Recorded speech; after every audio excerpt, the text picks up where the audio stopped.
În această seară l-avem invitat pe Părintele Dr. Ilie Mahar, de la parohia Sfântul Nicolae din Câmpul Moldovenesc, care ne va vorbi despre tema acestei conferințe, Învierea lui Hristos, temerea credinței și cei ce se împotrivesc.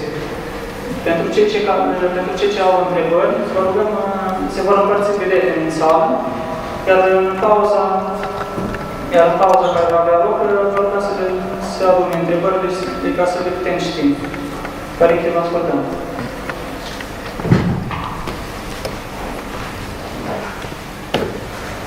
Iubiți frații cu Hristos, aflându-ne în perioada Pentecostalului și mai exact de la praznicul Învierii Domnului spre înălțarea sa la cer, pe care cu ajutorul lui nădăjduim să o prăznim și anul acesta, și apoi așteptând împreună cu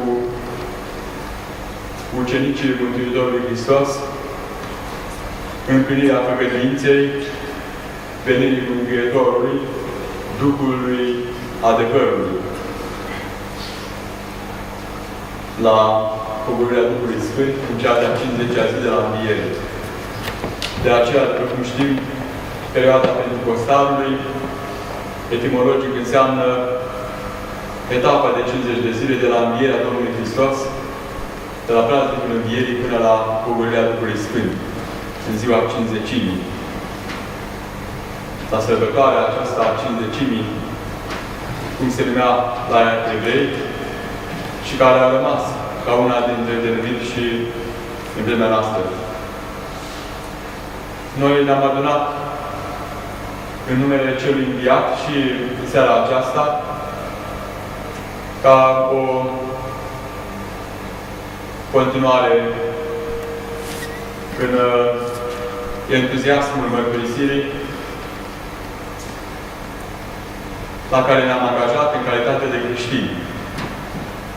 În primul rând, noi, slujitorii lui Hristos și ai Bisericii sale,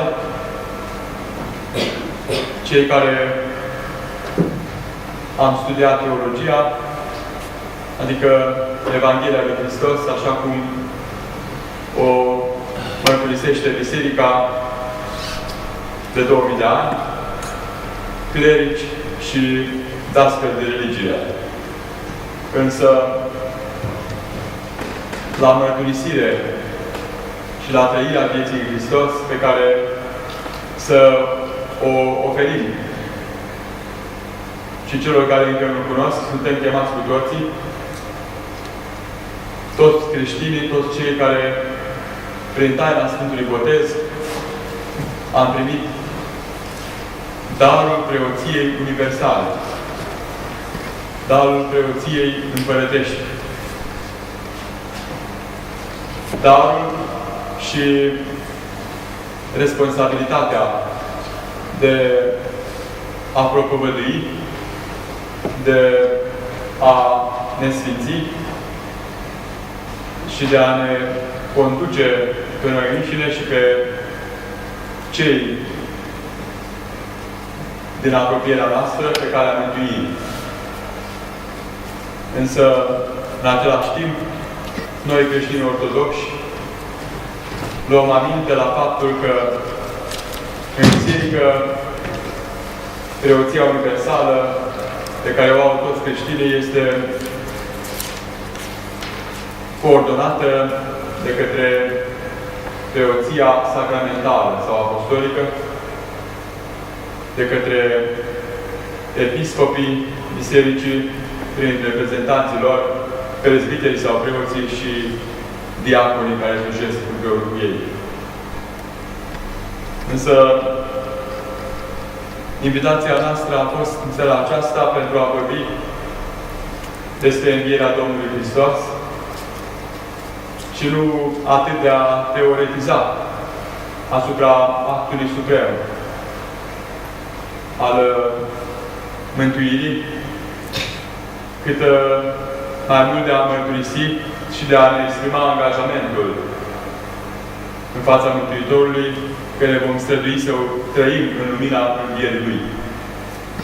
În același timp, însă, suntem datori să conștientizăm adevărul învierii ca act fundamental, unic și irepetabil, care s-a petrecut în persoana divină umană a Fiului Dumnezeu, întrupat a Domnul nostru Iisus Hristos, ca început al învierii noastre, și să luăm aminte la cei care se împotrivesc învierii, la cei care încearcă să eludeze adevărul fundamental care este la temelia creștinismului, la cei care răstălmăcesc, la cei care încearcă să distragă atenția lumii de la înviere ca perspectivă eschatologică și ca sens existențial pentru întreaga umanitate și întregul univers. De aceea, noi trebuie să mărturisim lumii că dintre toate religiile omenirii, dintre toate tradițiile religioase, numai creștinismul își revendică un mormânt gol. Un mormânt gol pentru că n-a putut să-L țină în sine pe Cel sălțuit, că și-a înviat a treia zi ca un biruitor. Iar acesta este un fapt care s-a petrecut în istorie. Și, precum spuneau latinii, contra factum non valet argumenta. Împotriva faptului nu există argumente. Fapta rămâne faptă. Spunea Sfântul Ioan Gură de Aur că pe orice cuvânt îl contestă alt cuvânt. Arată-mi însă fapta care contrazice adevărul. Iar creștinismul nu se întemeiază pe mituri, pe ideologii, pe basme, ci pe faptul învierii lui Hristos din morți. Cel care a lăsat mormântul gol și s-a arătat multora. Ca să rămână mărturia învierii și pentru ca acei care s-au învrednicit să-L vadă înviat să devină mărturisitori, și apostoli, adică trimiși ai Săi în lume, după etimologia cuvântului apostol, care înseamnă trimis. Trimiși să propovăduiască Evanghelia, să aducă lumii vestea cea bună a învierii lui Hristos și a speranței învierii pentru întreaga umanitate. De aceea, putem spune că învierea Domnului Hristos este epicentrul creștinismului, iar mărturisirea ei este punctul de convergență și inima tainei credinței creștine, care are în Biserica Ortodoxă o importanță de neegalat. Căci toate gravitează în jurul învierii. Tot cultul Bisericii noastre are în centru praznicul învierii Domnului Hristos. De aceea, noaptea de Paște, cântăm: acum toate s-au umplut de lumină, și cerul, și pământul, și cele de desubt. Deci să prăznuiască toată firea și să se bucure că a înviat Hristos. Însă, luând aminte la ceea ce se petrece în jurul nostru, văzând, sigur, atâtea locuri libere în sală și extrapolând această imagine, ne uităm în lume și vedem câți mărturisesc învierea cu entuziasm, cu credință, cu constanta mărturisirii și nu cu îndoială sau cu întrerupere a vieții duhovnicești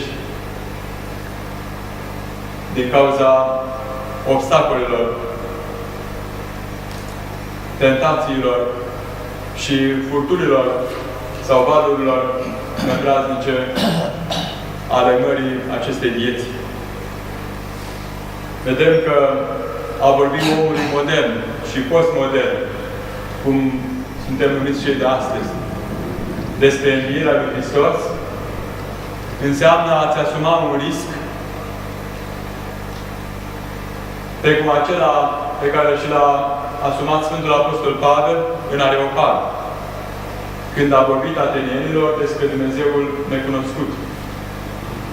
Filosofilor atenieni care meditau asupra sensului existenței, cugetau la Creator, care nu erau mulțumiți de idolatria populară și nici de speculațiile raționaliste care ignorau pe Dumnezeu și cugetau la un Dumnezeu necunoscut și chiar închinaseră un altar al Dumnezeului necunoscut. Însă atunci când Sfântul Apostol Pavel, pornind de la această căutare a lor, le-a spus că Dumnezeul cel necunoscut s-a făcut cunoscut și văzut, a coborât la noi. Este unul din Sfânta Treime, este Dumnezeu adevărat din Dumnezeu adevărat, care s-a făcut om pentru noi și pentru a noastră mântuire, fiind trimis de Tatăl, și care vrea să adune lumea în sine prin lucrarea Duhului Sfânt. Și când a vorbit despre Dumnezeul cel necunoscut, care, făcându-se om, a putut să moară, a putut să fie răstignit, dar a înviat a treia zi din morți. Și El, pentru aceasta, umblă prin cetăți să mărturisească învierea. El, care era un lider intelectual al poporului Israel, dar care avea și o mare deschidere către lume în sferele culturale. Apostolul Pavel atunci a fost oprit. Și atenienii au spus: despre aceasta te vom asculta și altă dată. Și au rămas memorabile aceste cuvinte. Despre această poveste a învierii unui om din moarte te vom asculta altă dată. Acum nu prea mai avem timp. Nu prea mai suntem dispuși. Cam aceasta este atitudinea oamenilor, mai ales în epoca modernă. De la Revoluția franceză încoace, dacă vreți un reper mai evident. De la 1789, ba chiar mai de mult. Însă, întotdeauna au fost îndoielnici.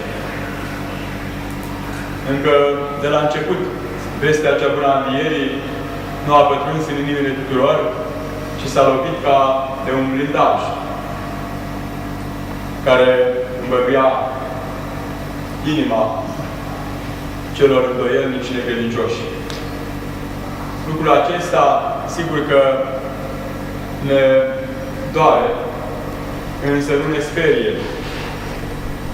Pentru că așa este firea omului, iar credința este un dar al lui Dumnezeu și cei care astăzi se îndoiesc, mâine se întăresc în credință și devin mărturisitori. Așa cum însuși Apostolul neamurilor, Sfântul Pavel, cel care se numea Saul, nu a primit cu ușurință vestea învierii de la ucenicii Domnului Hristos, ba chiar s-a transformat în prigonitor și din prigonitor, prin chemare specială de la Domnul, a devenit apostol. Este un caz special care se va repeta peste aproape 3 secole cu împăratul Constantin cel Mare, care a primit chemare de la Domnul întocmai ca Pavel, nu de la oameni, ci de la Cel care s-a arătat a fi biruitor al morții, Dumnezeu omul Iisus Hristos.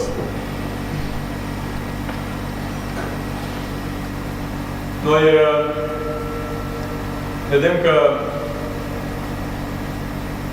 în epoca modernă și în zilele noastre, adversarii învierii Mântuitorului Hristos și implicit ai Dumnezeirii Lui, încearcă să-și sistematizeze contraargumentele, să le grupeze în mai multe obiecțiuni, foarte bine cunoscute de noi și lămurite de biserică, din epoca Sfinților Părinți, până în școala teologică de astăzi. Pentru că biserica trebuie să vină cu răspunsul ei, cu logica credinței, în întâmpinarea celor îndoielnici, a celor care caută să deruteze, să manipuleze căutarea spirituală a oamenilor și să le tulbure sau să le spulbure chiar credința. Așa numitele ipoteze sau încercări de explicare raționalistă a faptului că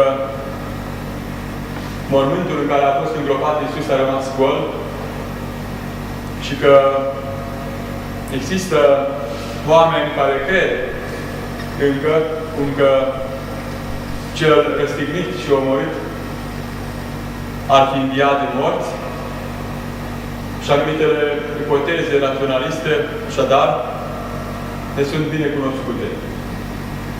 Ele se pot grupa în 3 mari categorii: ipoteza fraudei, sau a furtului, sau a înșelăciunii, apoi ipoteza morții aparente, sau a leșinului, și, în fine, ipoteza halucinației sau a viziunilor. Ipoteza fraudei sau a furtului a fost lansată imediat după înviere de către farisei și cărturarii iudei, care au încercat să-i mituiască pe soldații romani și poate chiar au reușit cu câțiva dintre ei, ca să spună că pe când ei dormeau, ucenicii lui Iisus au venit și au furat trupul.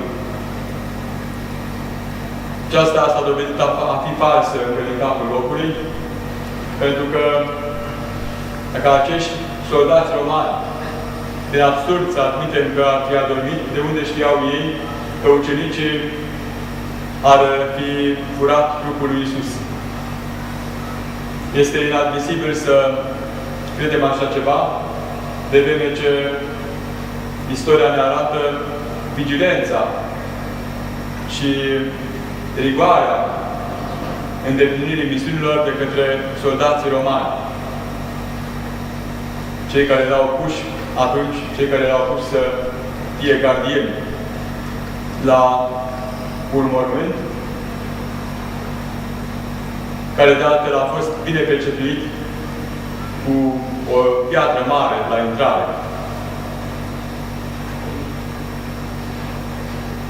E sigur că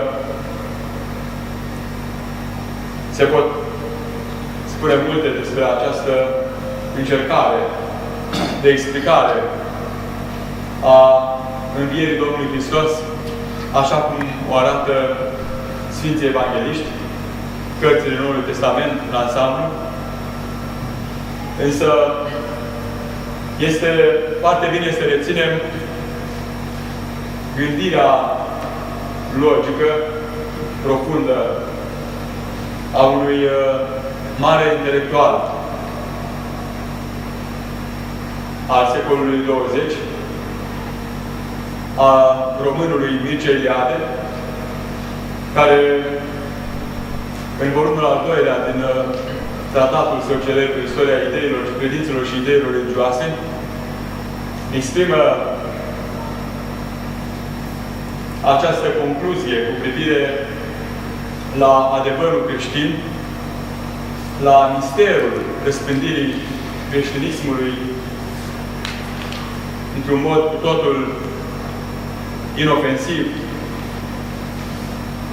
cu totul paradoxal, și care are drept singure de adevăr învierea lui Hristos. De aceea spune Mircea Eliade că prinderea, judecarea și răstignirea lui Iisus i-au împrăștiat pe ucenici. Curând după arestare, Petru, discipolil preferat, se leapă de el de 3 ori. Cu siguranță că propovăduirea lui Iisus și chiar numele Său s-ar fi adâncit în uitare, în absența unui eveniment unic care s-a petrecut, învierea celui răstignit. Oricare ar fi natura acestor experiențe, ele constituie sursa și temelia creștinismului. Credința în Iisus Hristos înviat a transformat o mână de fugari demoralizați într-un grup de oameni hotărâți și convinși de invincibilitatea lor. Deci, nu se poate explica altfel. Dăinuirea Bisericii peste veacuri, în pofida tuturor încercărilor de a o spulbera și triumful învierii lui Hristos ca fundament al credinței creștine, care s-a arătat prin mărturisire și nu prin violență, prin forța argumentului și nu prin argumentul forței.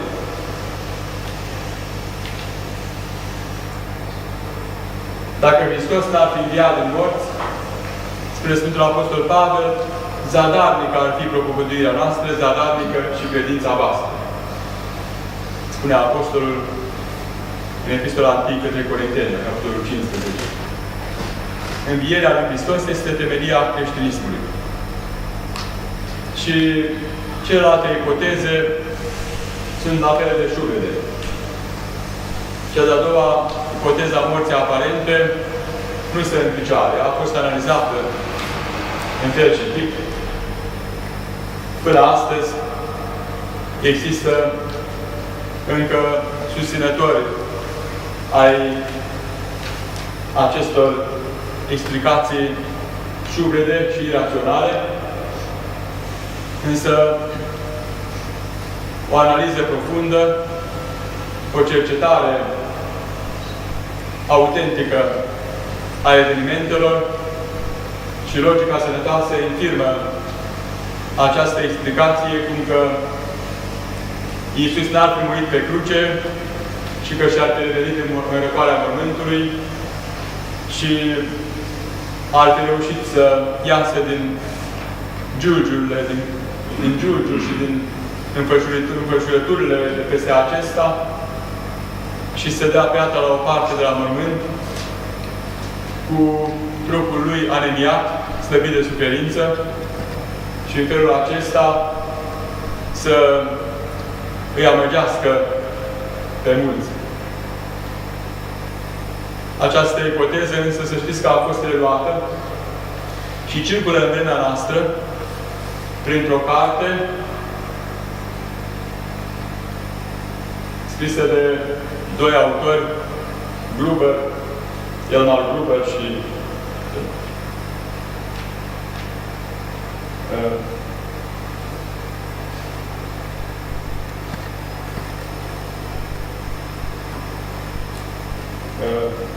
îmi scapă numele celuilalt, Holger Kloster. Această carte, care se intitulează Iisus cu semnul întrebării. Pentru că mai înainte de aceștia, în prima jumătate a secolului trecut, a scris o carte celebră, formidabilă, academicianul francez Jean Guiton, care era la bază fizician și om înzestrat cu cultură enciclopedică și care s-a aplecat cu precădere asupra teologiei fundamentale și asupra creștinismului care are în centrul său învierea, Și a scris o carte care se intitulează Iisus, în care El se arată a fi mărturisitor a Dumnezeirii Domnului nostru Iisus Hristos. Însă aceștia doi, Gruber și este celălalt, încearcă să deruteze lumea cu o carte care a fost editată și tipărită în foarte multe exemplare, tradusă în multe limbi, limbile de circulație internațională și în limba română, editată pe undeva prin Germania. Și în această carte ei încearcă să demonstreze că Iisus n-ar fi murit cu adevărat și că aceasta a reieșit tocmai din analiza Giurgiului Mântuitorului, pânzei care a fost învelit trupul său și care se păstrează la Torino, în Italia. Toate argumentele pe care le aduc acești așa ziși doi savanți nu stau în picioare, ci aceasta este una din încercările de manipulare ale adversarului învierii, pe care o întâlnim pe la tarabele cu cărți și reviste din orașele țării noastre.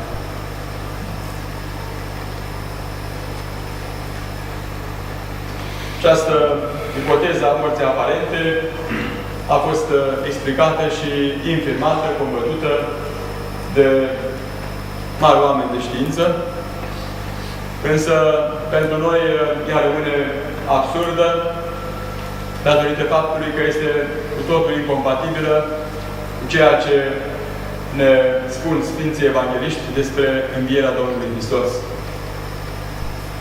Și cea de-a treia ipoteză a halucinației sau viziunilor este falsă.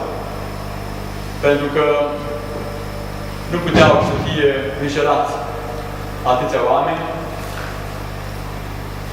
nu puteau să aibă cu toții o halucinație de proporții încât să îl vadă deodată pe acel om pe care l-au iubit și urmă să rămână cu iluzia că El este viu printre ei și că a lăsat mormântul gol. Ea putea fi, desigur, spulberată imediat prin arătarea trupului lui Iisus. Și de aceea vedem noi din Cartea Faptele Apostolilor că era o preocupare stringentă a fariseilor și cărturarilor, mai marilor poporului evreu, mai marilor preoților, de a găsi trupul lui Iisus, pe care ei l-au răstignit. Și Saul din Tars, după ce a fost martor la uciderea arhidiaconului Ștefan, celui din tâi martir al lui Hristos, acesta a plecat în Damasc cu un grup de oaste, tocmai pentru a cerceta acolo, dacă nu cumva creștinii au ascuns trupul lui Iisus. Acesta a fost gândul preconceput cu care el s-a dus în Damasc și pe drum știm că s-a arătat Mântuitorul, orbindu-l și spunându-i: Saule, Saule, pentru ce mă prigonești? Greu îți este să izbești cu piciorul în țepușă, să te împotrivești adevărului. În urmare, nu stă în picioare această ipoteză, chiar dacă și astăzi încearcă unii savanți de mâna a doua, cercetători fără brevete academice, oameni care fac parte dintr-o anumită grupare cu ideologie vădit anticreștină, care au acces ușor la mass media, care încearcă să manipuleze prin presă, prin televiziune și prin celelalte mijloace de a comunica cu mulțimea. Și cei care, până nu de mult, au pretins că ar fi găsit undeva adevăratul mormânt al lui Iisus și osemintele sale, și cei care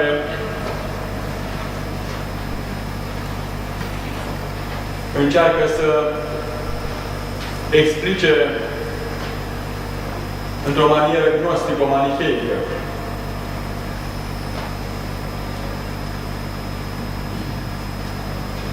arătarea fantomei lui Iisus, așa cum sunt teozofii, antropozofii și mulți reprezentanți ai mișcării lui Eici, care își are originea în acea preocupare siluetistă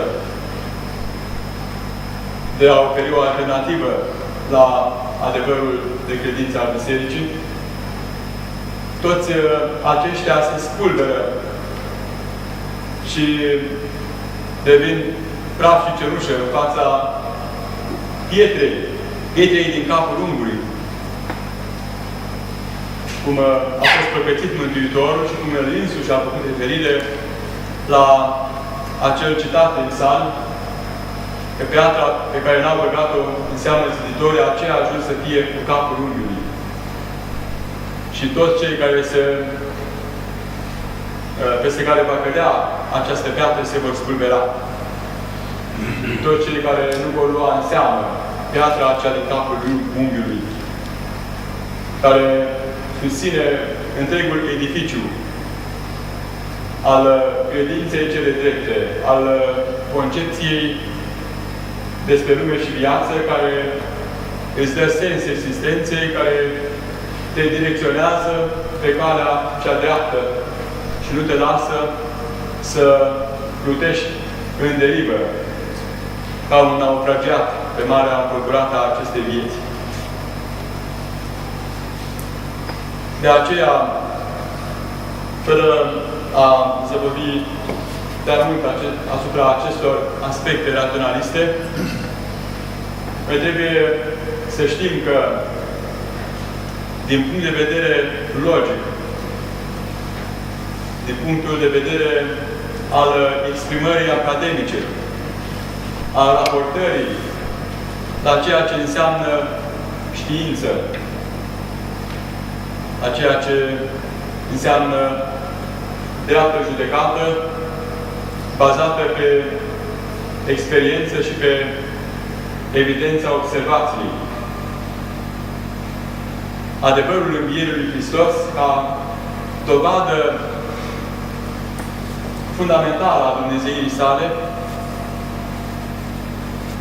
nu poate fi contestat pe această cale decât într-o anumită limită de gândire care se oprește undeva și nu mai poate să spună nimic decât să își exprime libertatea de a rămâne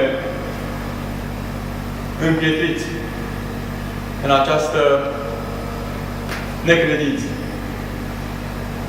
Vedem noi că, de fapt, Dumnezeu,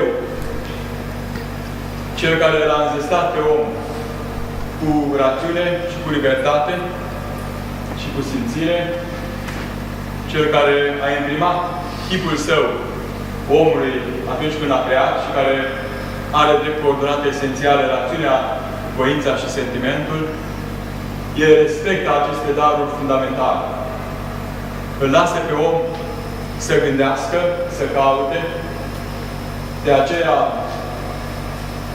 niciodată nu o să găsim nici în Sfânta Scriptură, nici în Sfânta Tradiție a Bisericii, în literatura Sfinților Părinți, sau în propovăduirea dreptei credințe, expresia crede și nu cerceta, care a fost pusă pe seama slujitorilor Bisericii și a Sfintei Scripturi într-un mod cu totul fals, eronat, de către adversarii de tristă amintire a ideologiei marxiste-leniniste. Împotrivă, Mântuitorul spune, voi cercetați Scripturile, căci în ele găsiți cuvintele vieții veșnice. Și Predica de pe munte zice, căutați și veți afla, bateți și se va deschide. Căutați prin mijloacele pe care vi le-a pus Dumnezeu la îndemână, și pe calea minții, și pe calea rațiunii. Însă veți descoperi o cale mai sigură, calea inimii, care începe printr-o intuiție tainică și care se transformă în credință, în ceea ce înseamnă credința definită de Sfântul Apostol Pavel în capitolul 11 din Epistola către Evrei, unde spune că credința este încredințarea celor nădăjduite și adeverirea celor nevăzute. Adică noi primim prin încredințare, prin un credit pe care îl acordăm celor care îl mărturisesc pe Hristos, că l-au văzut înviat și care vin cu atâta nor de mărturii, care există până în vremea noastră și multe se arată acum, în mod mai evident, celor înclinați mai mult spre rațiune. Noi ne încredințăm așadar cuvântului lor, ucenicilor lui Hristos, și ne dăjduim că cele pe care le propovăduiește Biserica se vor adeveri, se vor arăta. Îl vom vedea pe Dumnezeu față către față, atâta cât mintea și ființa noastră limitată poate să-L cuprindă. Și de aceea suntem chemați să cercetăm, să căutăm. Însă, în același timp, să intrăm în dialog cu cei care caută foarte mult pe calea rațiunii și a științei, din filosofie și cercetare științifică. Trebuie să intrăm în dialog cu ei. Însă niciodată nu vom avea pretenția că îi vom determina să creadă împotriva voinței lor. Ci ne vom ruga pentru ei și vom dialoga. Pentru ca să nu creadă cumva că cei care îl mărturisesc pe Hristos sunt niște bigoți, sunt niște ilogici, niște oameni care resping evidența lucrurilor care nu țin cont de produsul culturii și al științei considerat ca dar al lui Dumnezeu, pe care oamenii pot să folosească în libertatea lor într-un fel sau în altul. De aceea, putem spune că adevărul învierii lui Hristos, care este evenimentul central al istoriei omenirii, și că este un fapt istoric prin excelență, însă în același timp un fapt copleșitor pentru minte. Un fapt meta-istoric. Un fapt care se înscrie în ordinea credinței. Și în acest sens, vedem că mormântul gol se arată a fi o evidență până astăzi și prezența darului lui Dumnezeu prin lumina necreată a Harului, pe care o trimite an de an în ajunul Sfintelor Paști, este experimentată de către fiecare om cu bună credință și de asemenea vedem că în vremea noastră cercetătorii au tras concluzii pertinente cu privire la giulgiul care se păstrează în catedrala din Torino, acolo unde zilele acestea merg în pelerinaj mii de români stabiliți temporar sau definitiv în Occident și se închină în fața primei icoane a Mântuitorului Iisus Hristos. Îmi putea zice în fața icoanei icoanelor. Pentru că analizele științifice asupra giulgiului demonstrează autenticitatea lui și ultimele studii publicate demonstrează lucrul acesta, desigur, repet, în măsura în care cineva este dispus să accepte. Pentru că altfel are libertatea de a se împotrivi adevărul. Așa procedează Dumnezeu într-un mod delicat cu omul.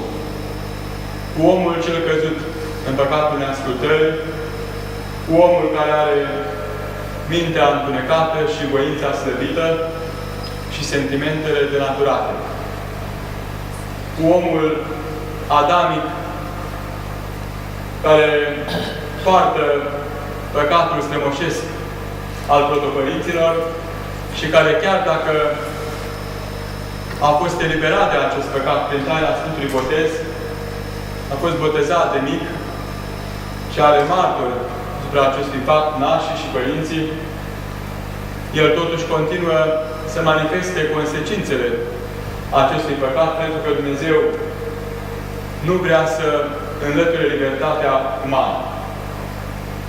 De aceea, mulți au întrebat, de ce Iisus Hristos, Cel care a făcut atâtea minuni, Cel care a înviat morții, Cel care s-a arătat a fi atotputernic când a voit, nu s-a coborât de pe cruce ca să spulbere pentru totdeauna necredința și îndoiala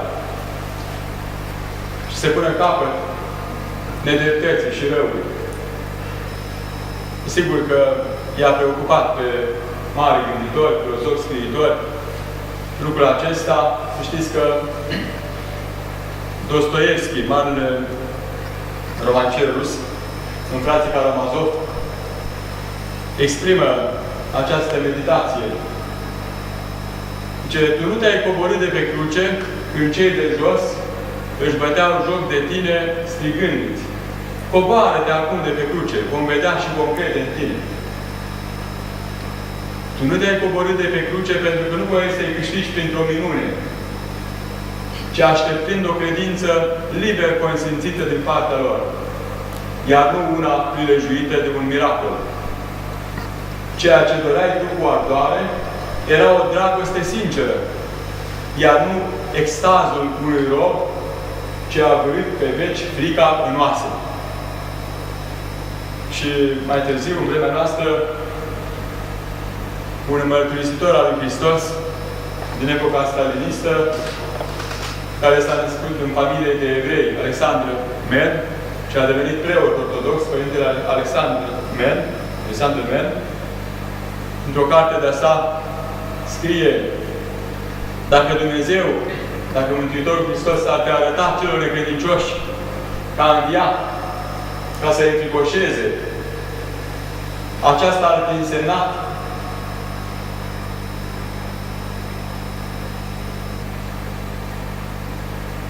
însemnat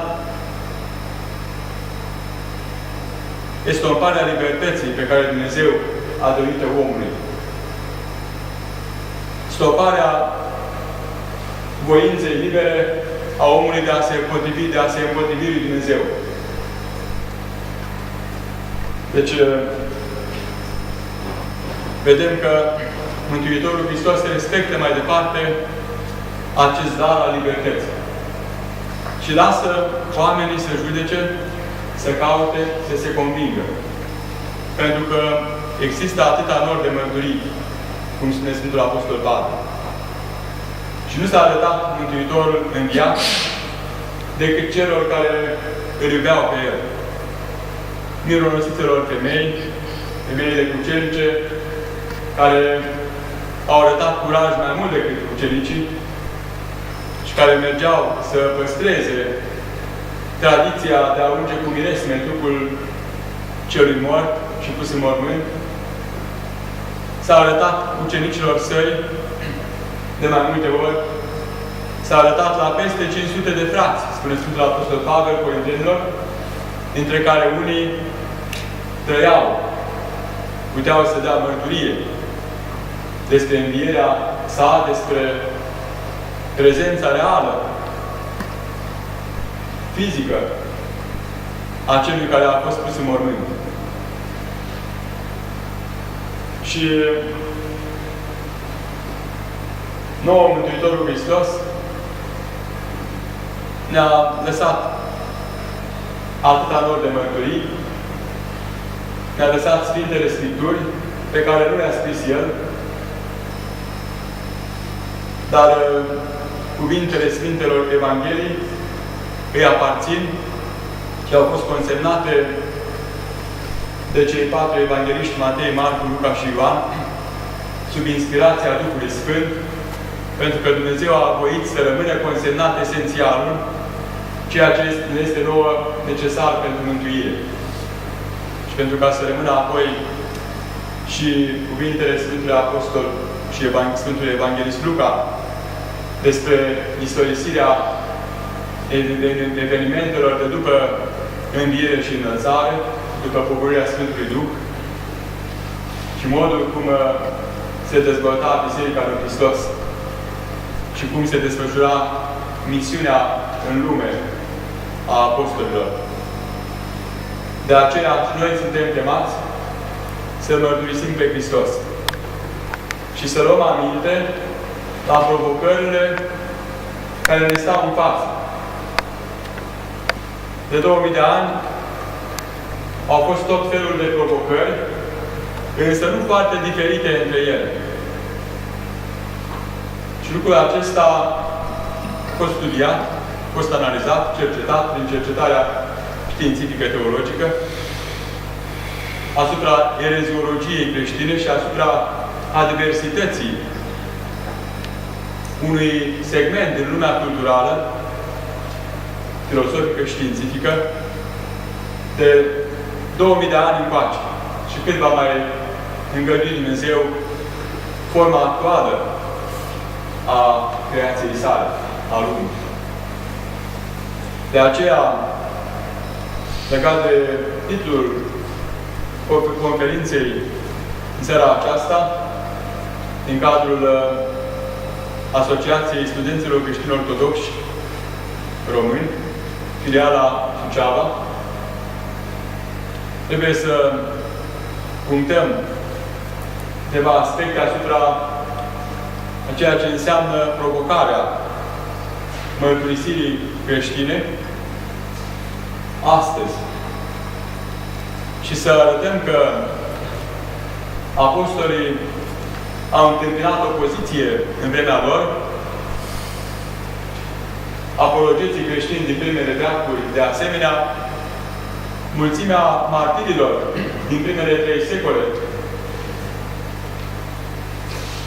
a avut la bază mărturisirea credinței în cel înviat, cu curaj, cu fermitate, cu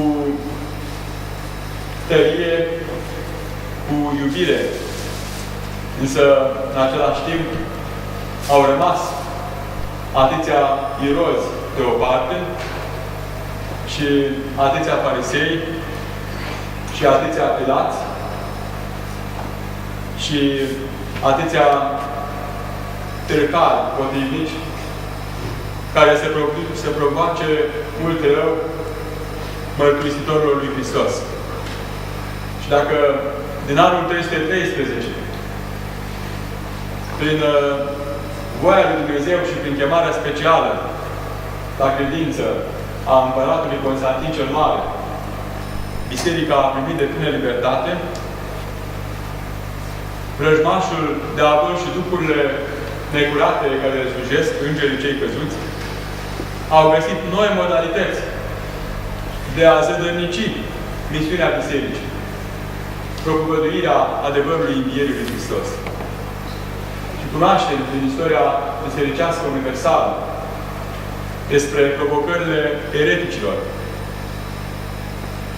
care au dus și la convocarea primelor 7 sinade ecumenice, câte s-au putut ține până la sfârșitul mileniului I, când biserica era una, atât în răsărit cât și în apus. Și nu se divizase și nu apăruseră schismele cele mari datorită altor idei potrivnice, având la bază orgoliul nimicitor. Vedem că adversarii creștinismului pot fi grupați în două categorii. Este vorba de o ofensivă din afara bisericii, bine organizată, având la bază intelectualitatea timpului, sau mai bine zis, pe unii reprezentanți ai ei, pentru că niciodată nu avem voie să judecăm în bloc o anumită categorie sau alta a societății. Este vorba de un anumit segment din lumea filosofică, intelectuală, care a căutat imediat o alternativă la ceea ce mărturiseau ucenicii apostolilor, la ceea ce exprimau părinții bisericii dintr-un începuturi și se confruntau cu o stăpânire romană potrivnică, iar după aceea au primit o obrăduire unei stăpâniri politice, începând de la Constantin cel Mare, la fiii acestuia și urmând apoi timpul împăratului Teodosiei cel Mare, la sfârșitul secolului al IV-lea. Ei bine, în această perioadă se dezvoltă un curent de spiritualitate sincretistă, care miza foarte mult pe cunoaștere, dar nu numai pe o cunoaștere experimentală, bazată pe rațiune și pe simțuri, ci pe o gnoză, pe o cunoaștere la care poți să ai acces pe diverse căi, pe căi oculte, pe căi ascunse. O cunoaștere la care au acces numai unii privilegiați, numai o anumită elită.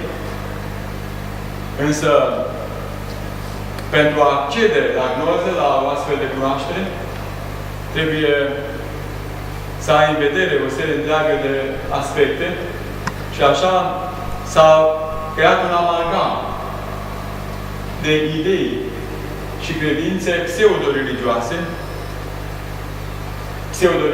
pentru că nu reprezentau o religie autentică, ci o concepție din care nu lipseau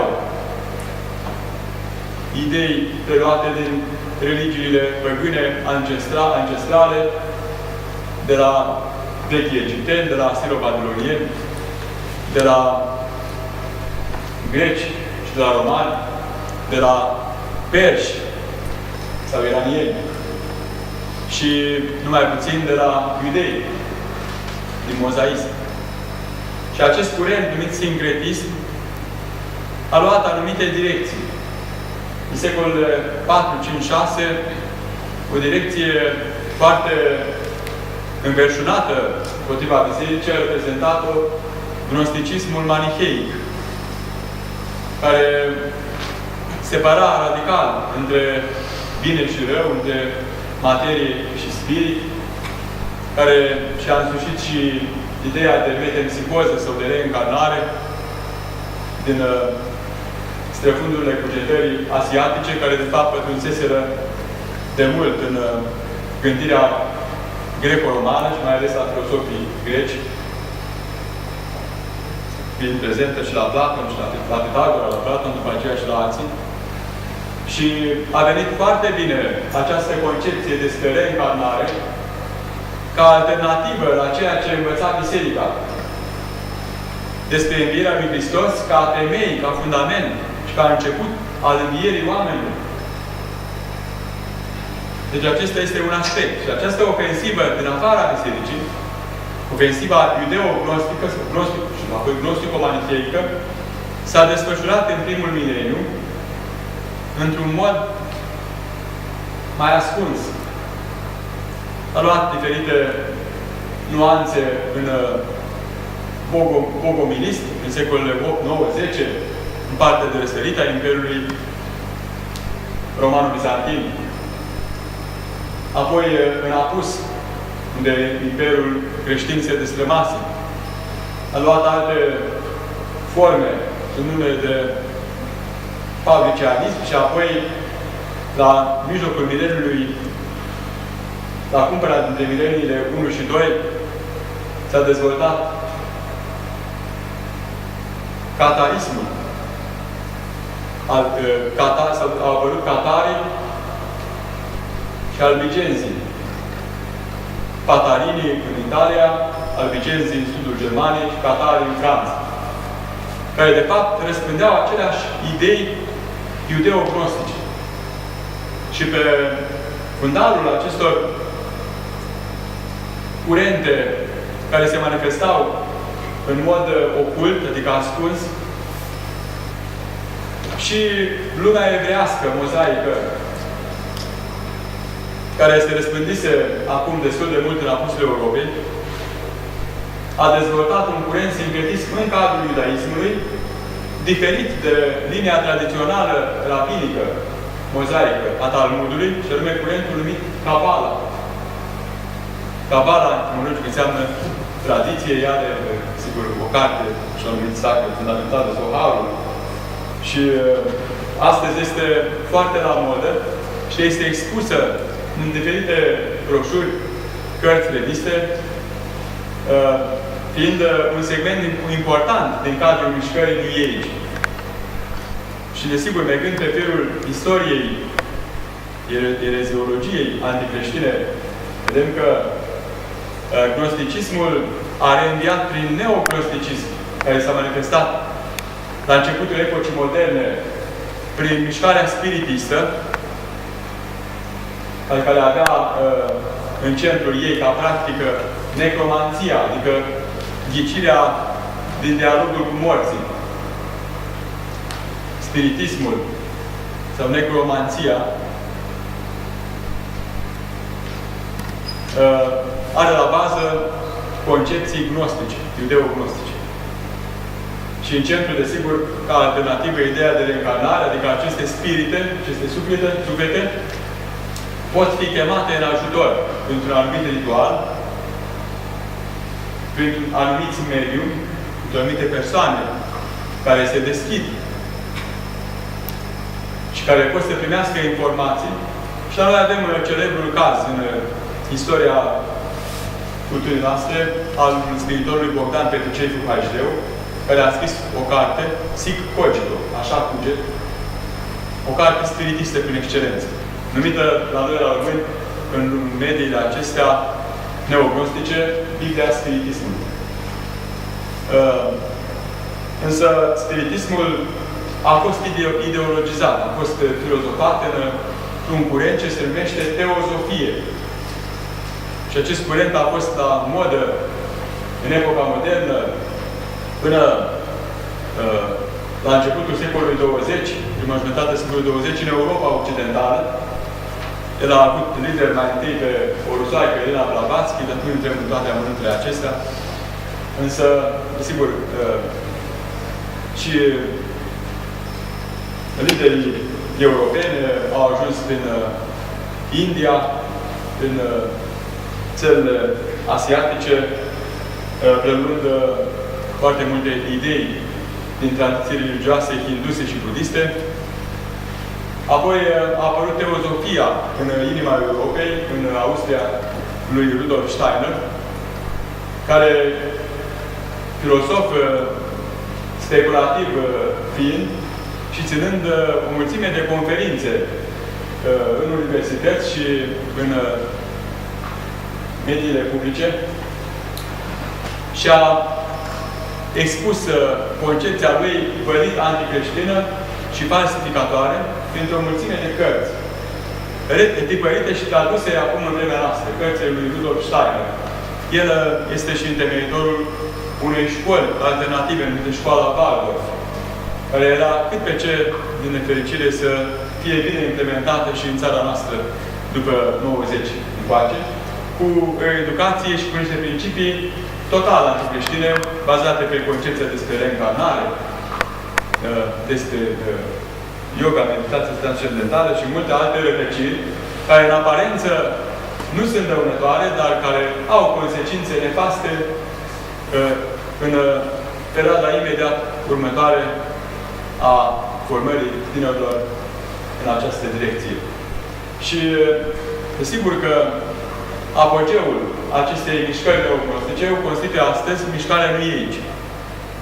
Un creuzet al concepțiilor despre reîncarnare, necromanție, despre yoga, despre optimizare spirituală, prin diverse căi de cunoaștere, de gnoze, de dobândire a gnozei, a cunoașterii, mai presus de lume, pe care o au numai unii privilegiați și pentru care ai nevoie de mai multe reîncarnări. Poți să îți trăiești bine clipa, să te simți foarte bine în lumea aceasta, însă să nu uiți că va trebui cândva să te reîncarnezi într-o persoană mai serioasă, care să caute ieșirea din circuitul,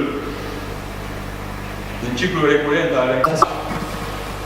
De la cei care au reactualizat concepțiile eretice antitrinitare, adică ereziile împotriva adevărului despre Preasfânta Treime și anticristice. Sau au reactualizat ereziile cristologice, cu gândire la persoana divină-umană a Mântuitorului Hristos. E bine, de-a lungul istoriei Bisericii, au reînviat astfel de erezii cu concepțiile vechi, având la bază ideile acelea de la început și nu altele noi, ci îmbrăcate în forme noi până astăzi. Când în epoca modernă, vedeți, tot mereu facem referire la epoca modernă, pentru că ne confruntăm cu aceste tipare de mentalitate ale omului secularizat, ale omului raționalist, ale omului îndoielnic, ale omului foarte critic cu cei din jur și mai puțin cu sine însuși, ale omului care vede răul în exterior și nu caută o îmbunătățire interioară, la care ne cheamă Mântuitorul Iisus Hristos. Exprimat prin ceea ce a spus filosoful Jean-Paul Sartre, l'enfer se l'autre. Iadul este celălalt. Întotdeauna este în celălalt iadul, rău. Nu în mine. Și ca să punctăm în final și astfel de concepții, îmi spune că mișcarea protestantă a reprezentat o mare rană în trupul Bisericii occidentale, care la rândul ei, desigur, era o biserică îmbolnăvită, îndepărtată de adevărul de credință din primul mileniu și, de consecință, a apărut în secolul al XVI-lea protestantismul, iar din protestantism, de îndată în secolul următoare, a urmat o explozie de denominațiuni sau grupări religioase creștine, pentru că se revendicau de la Hristos, de la Biblie, și care s-au organizat sau au fost definite prin noțiunea de neoprotestantism.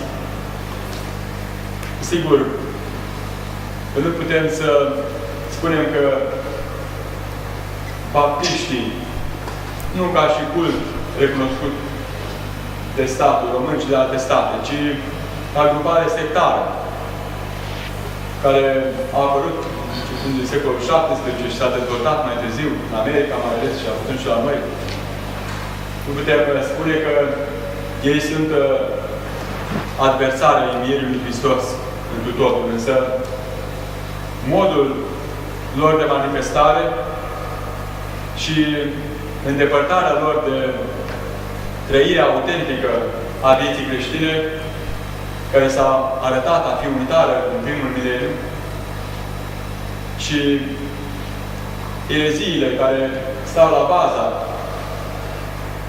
acestei grupări baptiste, din care au apărut apoi penticostale, ca mare grupare neoprotestantă, și în care s-au desprins pe alte direcție au apărut advenții, adventiștii, vedem că aceste trei mari ramuri ale neoprotestantismului înseamnă o anumită deviere de la adevărul învierii lui Hristos, ca să ne referim numai la aceasta, pentru că a respinge Sfintele Taine, darul învierii care se revarsă prin aceste lucrări sfinte întemeiate de Mântuitorul, în care noi să ne menținem în comunie cu El și a respinge împărtășirea reală cu trupul și sângele lui Hristos, care nu poate să aibă loc decât numai în cadrul Sfintei Iubii și nu poate fi săvârșită decât numai de slujitorii sfințiți prin succesiune apostolică, este o deviere de la înviere. Și știți că foarte multe secte din rândul baptiștilor și penticostalilor au devenit adversari pe fața învierii Mântuitorului. Însă, din lumea neoprotestantă, cea mai mare confesiune care se potrivește pe față adevărului învierii sau denaturează, reprezintă mișcarea advento-milenistă, care în cele din urmă a dus și la apariția ecovismului. Martorul Ecova, sigur, au rădăcini comune. Însă adventiștii de ziua șaptea, din faptul că se întorc la prescripțiile mozaice vechi testamentare și impun din nou sărbarea cu strictețea a sabatului, așa cum era în practica fariseilor și cărturarilor, care ignoră ziua Domnului, Duminica, ziua în care a înviat Hristos, și nu o cinstesc. Aceștia, desigur, că se împotrivesc învierii lui Hristos, dar într-un mod direct, frapant și violent, se împotrivesc învierii Mântuitorului Hristos, martorul Iehova. Această sectă, care, și acum spuneam, își are rădăcinile în mișcarea adventă, advento-milenistă, dar care este cu totul străină de creștinism, care respinge din capul locului adevărul despre Sfânta Treime și despre Dumnezeirea lui Hristos, martorul Iehova tăgăduiesc realitatea învierii lui Hristos cu trupul. În scrierile lor de propagandă întâlnim mențiuni cum că trupul lui Hristos s-a evaporat. Cum că Hristos s-a arătat în mai multe trupuri spirituale și nu în trupul lui care a fost pus în mormânt și apoi s-a distrus într-un fel sau în altul. Și tot felul de aberații de genul acesta, cum că în locul lui Iisus cel răstignit s-a arătat Arhanghelul Mihail, sau alte chipuri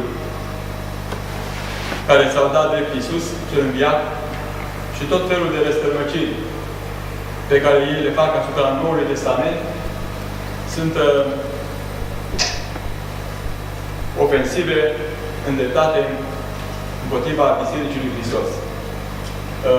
Secta mormonilor, care numără destui adepți și la noi în țară, în marele oraș și mai ales și în toată lumea, care este foarte bine organizată și susținută, cu concepțiile ei sincretiste, care adaugă o Biblie a lor la Biblia creștină. La fel, luptă teribil împotriva adevărului învierii. Dar acestea, sigur, sunt numai câteva aspecte. Noi însă trebuie să fim convinși că Hristos a înviat din morți, că Hristos este Dumnezeu în trup. Că mare este taina dreptei credințe, cum spune Sfântul Apostol Pavel lui Timotei, episcopului Timotei, în prima sa epistolă pe care o adresează. Mare este taina dreptei credințe. Dumnezeu s-a arătat în trup. Și că în Hristos locuiește, trupește toată plinătatea Dumnezeirii. De aceea, noi suntem chemați să răspundem provocărilor lumii în care trăim, atât lumii secularizate,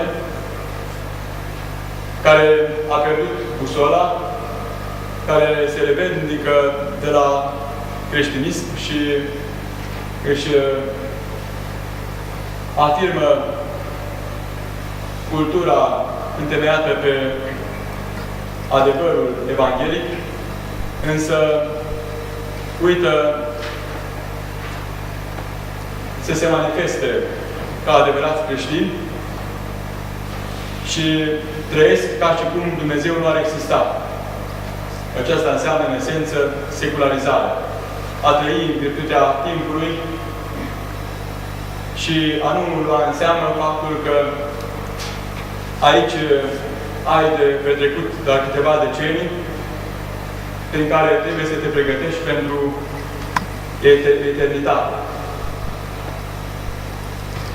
Pentru că timpul, așa cum spunea Părintele Academician Dumitru Stăniloae, timpul este un segment din eternitatea lui Dumnezeu îndreptat către fiecare dintre noi, o scară a eternității lui Dumnezeu prin care noi să ne urcăm către Cel care este veșnic și a întemeiat împărăția veșnică pentru noi. Și va transforma întregul univers într-un cer și pământ nou pentru eternitate, în care noi vom exista ca persoane înviate. Nu doar cu sufletul, nu doar duhurile din noi, ci ale strămoșilor pentru care ne rugăm, ca să aibă o dihnă, vor exista în veci, ci noi toți vom învia. Pentru că Hristos a făcut începătură, sau început al învierii noastre. Vedem că în lumea noastră, lumea creștină se confruntă și cu ofensiva islamică a unei religii în care violența este la ea acasă, nu în marea masă care nu are vină că este manipulată astfel, ci din cauza liderilor care se revendică de la un întemeitor războinic și care, din capul locului, l-a înțeles total greșit pe Hristos și l-a numit în Coran Isa ben Mariam, Iisus Fiul Mariei și atât, care n-a putut să învieze pentru că a fost numai om. A fost unul dintre profeți, dar Mahomet este cel mai mare profet al lui Allah, iar Iisus este totuși un profet, însă unicul profet care a făcut minuni. Pentru că a auzit, după 600 de ani, de la Hristos, Mahomet, că Iisus a făcut minuni. Toate aceste aspecte trebuie să cunoscute și noi suntem chemați să dăm slavă celui înviat, Spiritorului morții. Suntem chemați să cultivăm în noi starea de înviere spirituală. Știu că Părintele Profesor Constantin Galeriu mereu ne atragea atenția asupra semnificației profunde pe care o are un text evanghelic pe care ce li se oferă pe ascultare la fiecare slujbă de înmormântare și la parastas. Din Evanghelia după Ioan, de la capitolul 5.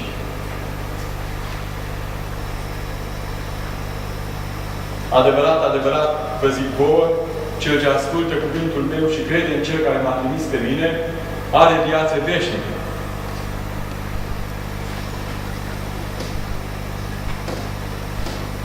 Și la judecată nu va veni, ci s-a mutat din moarte la viață. Cel care se dăruiește cu totul lui Hristos. Cel care trece mai întâi prin judecata scaunului de spovedanie. La judecată nu va mai veni, ci se va muta din moarte la viață. Dacă acea trecere prin scaunul spovedaniei este una sfințitoare cu adevărat și îl duce pe om la sfințenie și la mărturisirea lui Hristos, la un moment limită la care au ajuns, de exemplu, martirii. La judecată nu va veni, ci s-a mutat din moarte la viață. Dar spune în continuare, adevărat, adevărat, zic vouă, că vine ceasul și acum este în acest veac, în care morții vor auzi glasul Fiului lui Dumnezeu și cei care vor auzi vor învia.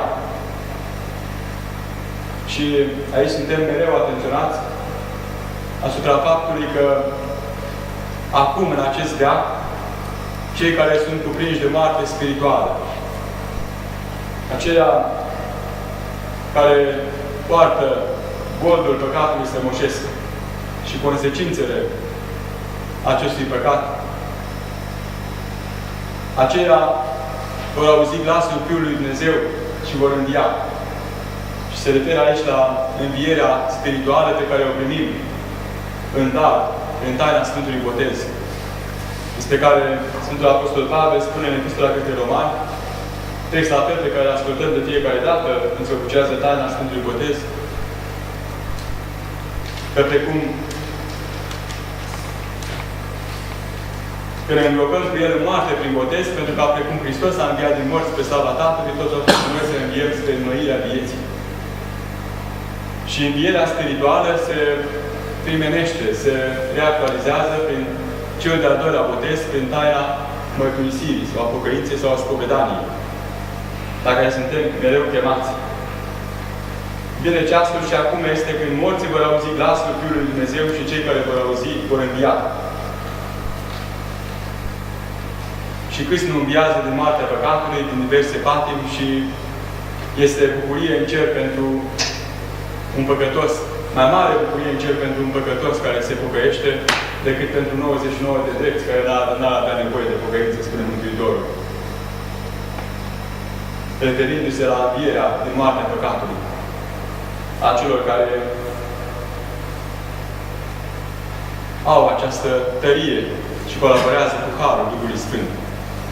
Însă, după aceea, suntem conștientizați mereu de ceea ce mărturisim în crez, că așteptăm învierea morților și viața veacului ce va să vină. Căci precum Tatăl are viață în sine, așa i-a dat și Fiului să aibă viață în sine. Tatăl, cel care este izvorul vieții, a dat și Fiului, pentru că Fiul este Dumnezeu adevărat din Dumnezeu adevărat, lumină din lumină. A dat și Fiului să aibă viață în sine, ca Dumnezeu. Și a dat lui putere să facă judecată, pentru că este Fiul omului. El este dreptul judecător.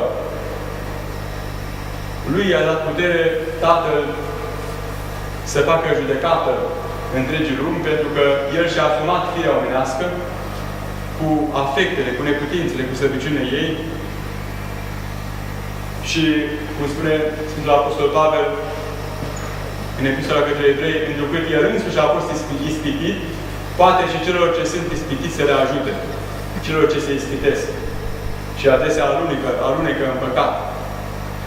Și nu se pot ridica decât numai cu ajutorul Lui. Poate și celor ce se vor lăsa ispitiți să le ajute. Însă El va fi și judecătorul întregii lumi, la sfârșitul veacurilor. Pentru că este Fiul omului, pentru că este și Dumnezeu Fiul în același timp și om, cum l-a profețit Daniel prorocul. Și nu vă mirați de aceasta, că vine ceasul în care toți cei din morminte vor auzi glasul Lui. Vedeți? în cea de-a doua parte a textului, referirea la parusie, la a doua sa venire, la învierea morților și la judecata din urmă, judecata obștească. Vor ieși toți cei ce au făcut cele bune spre învierea vieții, iar cei care au făcut cele rele spre învierea osândirii.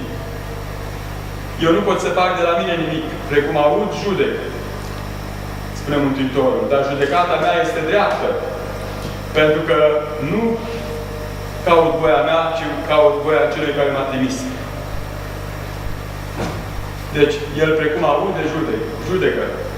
Pentru că și Sfinții sunt judecătorii noștri. Ne-a spus Mântuitorul, Sfinții, ne Sfântul Apostol Pavel, că Sfinții vor judeca lumea. Ne vom fi raportați la cei care au trăit în lumina lui Hristos, care au ascultat de El, care s-au smerit, s-au pocăit și s-au îndreptat, care au urcat pe scara fericirilor. Sigur că, în final, vreau să amintesc ceea ce ne spune Sfântul Isaac Sirul,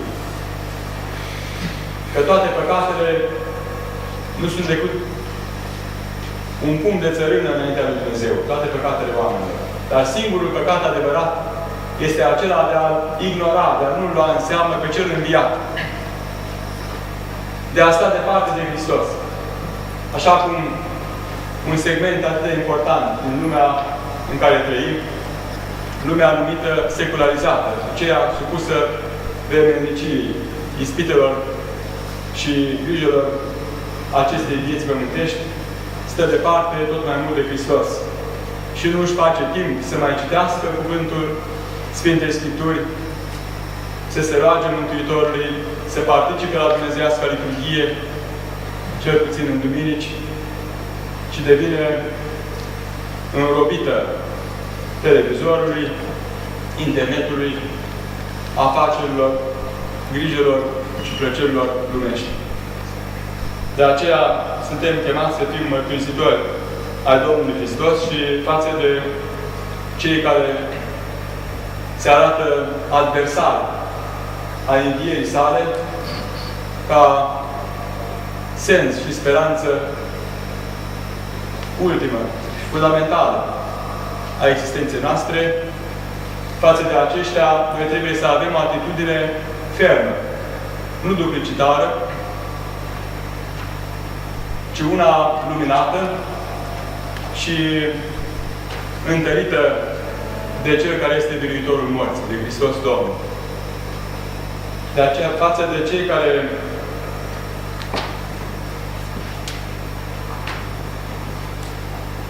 au o altă viziune,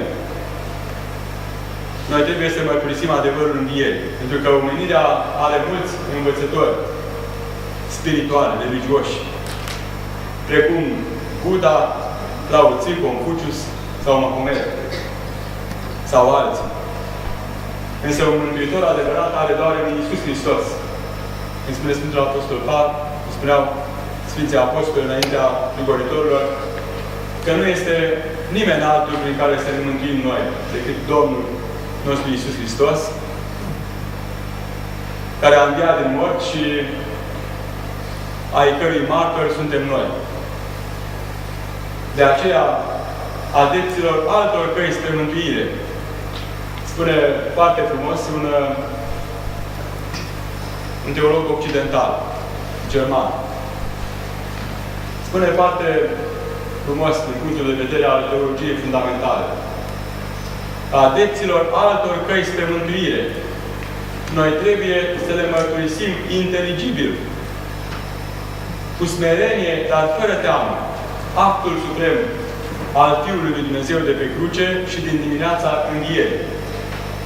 Să le mărturisim soteriologic spre mântuire, în iubirea față de cei pierduți, în îndepărtarea lor de Dumnezeu. Să le mărturisim antagonistic în lupta pentru adevăr, împotriva minciunii metafizice.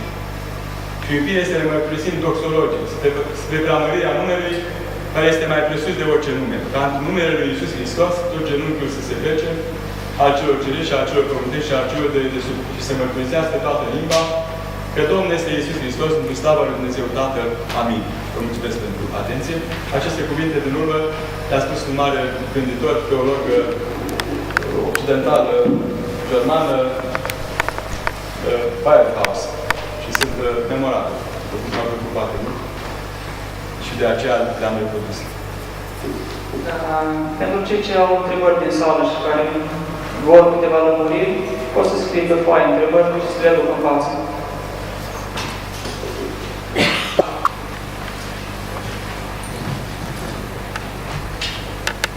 Un defect profesional.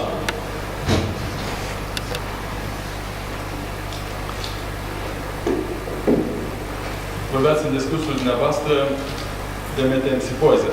Detaliați puțin. Este adevărat că găsim această idee în Evangheliile apocrife?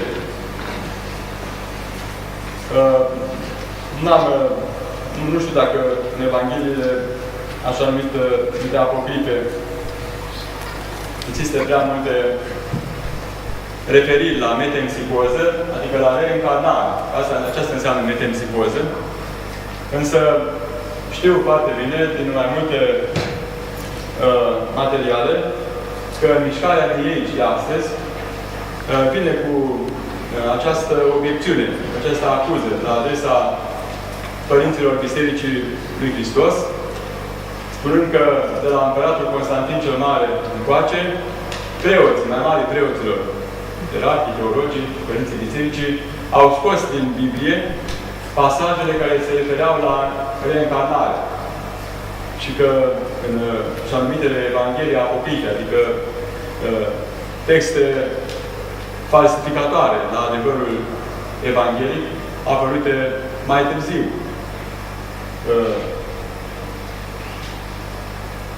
În secolele 3, 4, 5,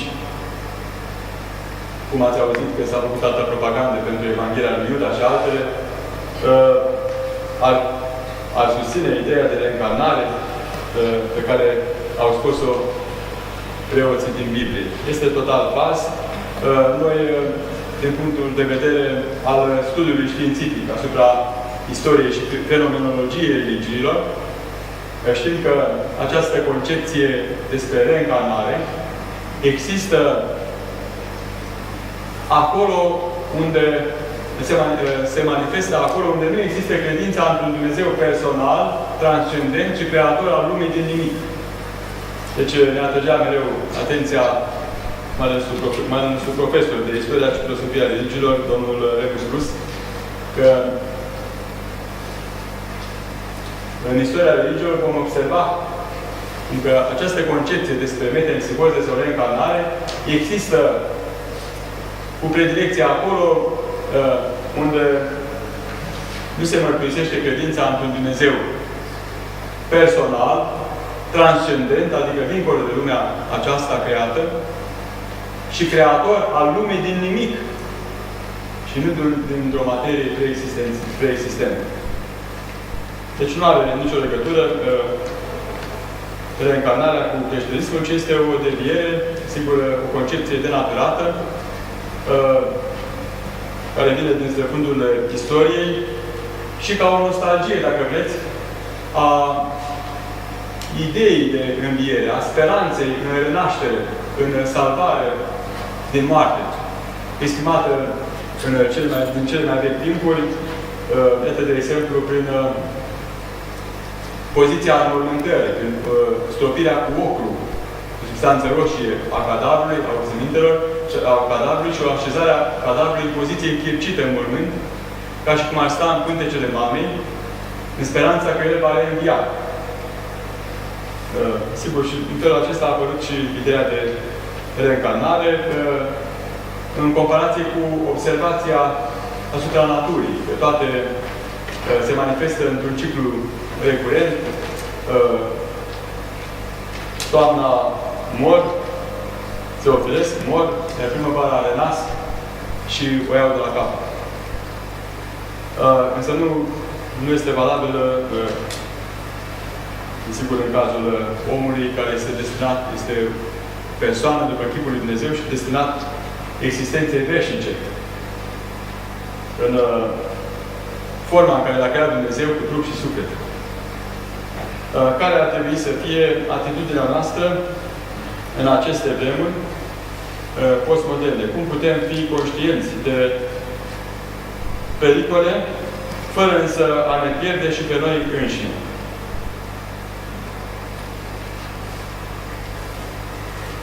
Prin însușirea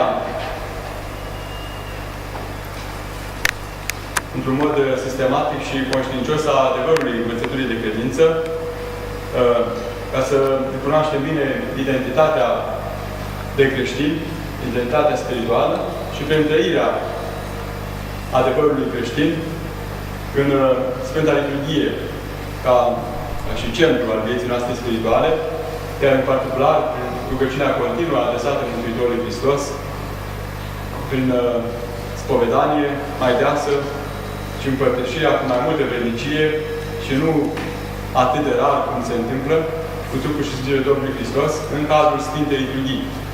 Și prin strădania de a trăi în lumina celui înviat, a arăta în noi starea celui înviat. De aceea, sigur, aveam pregătit și un citat care îmi permite să vi-l reproduc, foarte frumos s-a alcătuit. Și sigur că ideile acestea le găsim în toată literatura patristică, în toate operele Sfinților Părinți, cu referire la starea de înviere spirituală. Însă m-a impresionat o sinteză asupra caracterului omului înviat, pe care o face un om de cultură occidental, elvețianul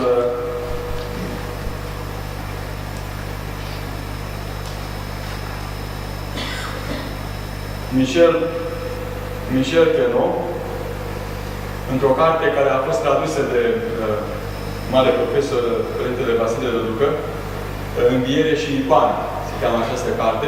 Michel Queneau este critic de artă, elvețian, care s-a îndrăgostit de ortodoxie, de creștinismul răsăritean. Nu mai știu în ce măsură s-a convertit cu totul sau a devenit creștin ortodox. Dar Michel Queneau creionează astfel în această carte, undeva, în Înviere și icoană, o carte pe care o găsim în mai multe ediții tipărite, tradusă din franceză, creionează astfel chipul creștinului înviat. Vedeți cât de frumos sintetizează el. Cum ar trebui să fie creștinul înviat, conștient de starea de înviere spirituală pe care a dobândit-o de la Hristos când da, prin botez.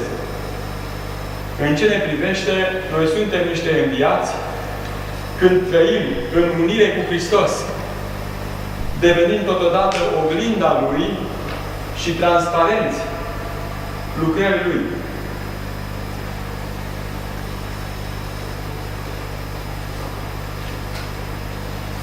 Altfel spus, a fi înviat nu înseamnă să ai sentimente de vanitate sau superioritate.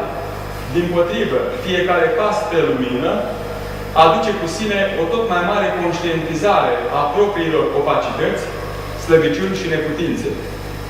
Nu e vorba nici de un complex de inferioritate, nici de superioritate, ci de încredere mereu reînnoită în Cel ce ne ridică. A fi înviat înseamnă să devii conștient de o lentă transformare lăuntrică, de o viață orientată spre un scop definit, de o ancorare nestruncinată, în ciuda poticnirilor. Înseamnă să mărturisești că Dumnezeu este de acum prezent în fiecare colțișor al cosmosului și că fiecare tragedie devine purtătoare de sens. Înseamnă a refuza orice formă de compromis cu situațiile de moarte spirituală care ne înconjoară. Este, când este, o situație puțin confortabilă. Dar adevărata viață, la care este chemată creația, se dobândește în bătălia cosmică pe care omul o duce în inima lui. Vedeți ce frumos! Puține cuvinte, ce adevăruri profunde exclamă. Ce înseamnă medium și dacă puterea lui o are de la Dumnezeu. De Carmen Hara, mare răspuns. Putem spune că este un mediu nu cunoscut. Cum spune Carmen Hara, deci, conceptul de medium aparține, așa cum vă spuneam, mișcării spiritiste.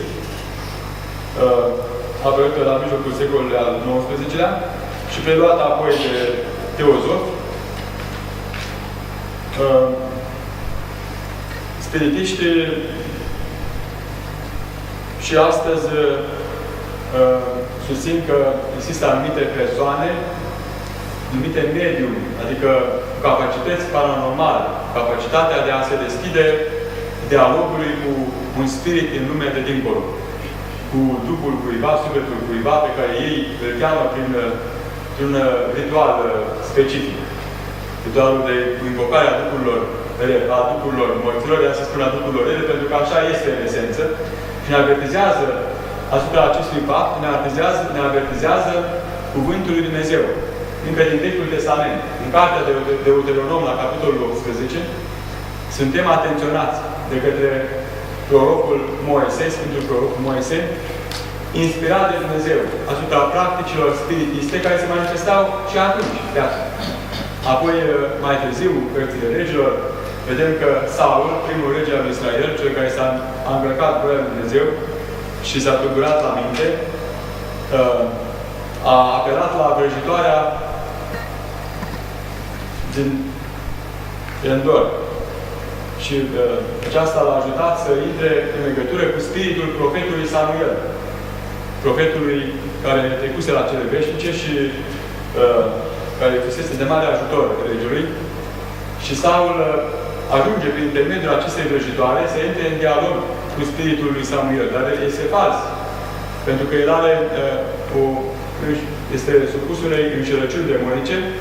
Acela nu era Duhul lui Samuel, ci era diavolul. Era un duh rău. Un duh necurat. Și multe exemple din acestea sunt în Scriptura Vechiului Testament și, desigur, în Noul Testament, la fel în Cartea Sfinților Apostoli, vedem că exista o serie întreagă de vrăjitori cu care se confruntau Sfinții Apostoli în misiunea lor de evangelizare autentică, de răspândire a vestei cele bune a Învierii lui Hristos și de întemeiere a comunităților creștine. Deci nu poate fi vorba de medium, noi suntem infectați de-a dreptul cu tot felul de concepte străine de creștinism, din lectura unor reviste și unor cărți cu mesaje spirituale, dar care sunt false și sunt ca o treabă dulce pe care, dacă o iau copiii, se pot îmbolnăvi sau chiar muri. Vă mulțumesc pentru atenție. Dacă mai aveți ceva, o întrebare? Dacă nu sunt întrebări din sală, Părinte, vă mulțumim din suflet pentru cuvintele noastre de învățătură. Dar dumneavoastră vă mulțumim încă o dată pentru că ați acceptat invitația noastră de a participa în această seară. Și vă așteptăm cu dragă la celelalte conferințe noastre care vor avea loc probabil în postul Sfinților Apostoli Petru și Pavel.